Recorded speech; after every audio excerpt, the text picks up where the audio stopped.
The wait for Battlefield 5's next map is almost over. It's coming out on the 30th, just a couple days from now, and everybody will finally get to play this amazingly colorful new map. Before today, all we had were a few screenshots of the map, but now we have this brand spanking new trailer. And it's nice to see that DICE LA logo popping up a bit, as they've really produced some excellent content for Battlefield 4 and previous Battlefield games. So I can't wait to see what they're going to be producing for Battlefield 5. This is Operation Mercury, set on the island of Crete, revolving around the Battle of Crete, where the Allies defended against a massive German invasion. In fact, this is the first time in World War II when Germany used masses of paratroopers. And in real life, the first day of the battle was a huge disaster for Germany. They suffered heavy casualties, were unable to establish a foothold, but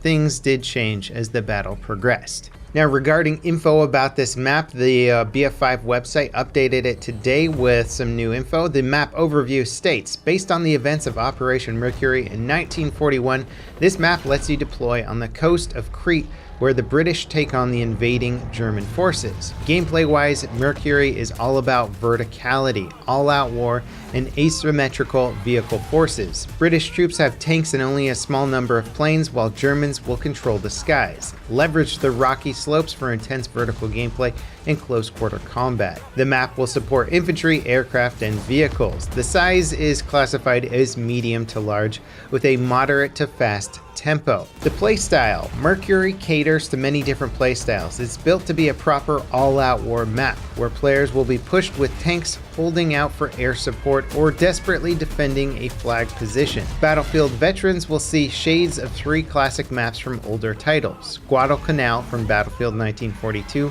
the Altai Range map from Battlefield 4, and Battlefield 1's Monte Grappa. So that's quite a spread of different things to pull from, and many of those maps, aside from Altai Range, were pretty popular. Due to the size and verticality of the map, tempo will vary. Find holes in the defense to flank or engage in a hot firefight around one of the flags. There's a place in the map for SMGs to clash with shotguns, while recon players can snipe at support players, who in turn suppress enemies with their LMGs. Key areas and conquest capture points. As the battle rages, it will do so among the scenic olive groves, state-of-the-art radar towers, and anything in between. The capture points, aka flags, listed below are taken from conquest mode, but should give a good overview of what Mercury has to offer. Capture point A, the Cove. This flag is a quiet beach near a crashed Axis transport plane. Rocky cliffs surround the area, protecting it from ranged attacks and creating vertical engagements between players on the beach and those on the rocks above. Capture point B, Pullo's house. The now abandoned home of a wealthy family, with grounds sitting above old olive tree groves, offering a stunning view of the Aegean Sea. The walls and gates provide poor protection from bullets and explosives, but fortifications can be built to repurpose the space. Capture point C, radar sites. These twin radar installations, along with the tall communications tower, are just the latest expression of military might that the war has brought to the island. A large, sprawling capture area encompasses both radars and a nearby building, with fortifications providing covered movement and firing positions. Capture point D, the village.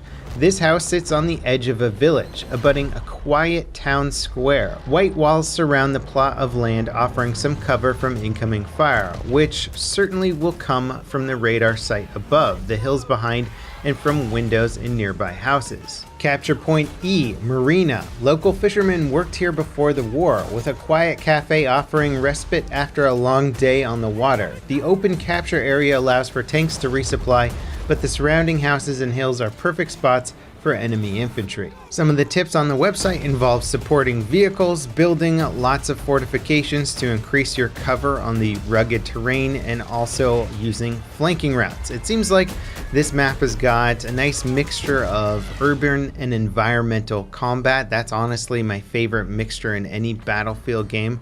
It's why I like Eros so much right now, and this looks like it could be a very, very quality map. Again, the map is coming out for everyone who owns Battlefield 5, because we no longer have a premium model, and that'll be really exciting to see this new map mixed into all the server rotations. The new scenery looks absolutely inviting and I cannot wait to try it out. One thing I'm I'd say a little bit concerned about is the concept of asymmetrical balance. It's cool in concept, but I find when one team has overwhelming air superiority, that can make things very miserable for ground forces on the other side. It sounds like they're trying to balance it out with a lot of anti-aircraft guns, and if DICE does it right, then it could play really nicely, but in other maps, even in Battlefield 5, where one team has got the airplanes and the other team has got the AA guns, it usually really sucks to be on the team that doesn't have the airplane. So we'll see how that balances out. Hopefully DICE can find a good balance. Other than that, there's really not much more to be said. I want to play this map so badly, in part because there's just been such a lack of content from Battlefield 5,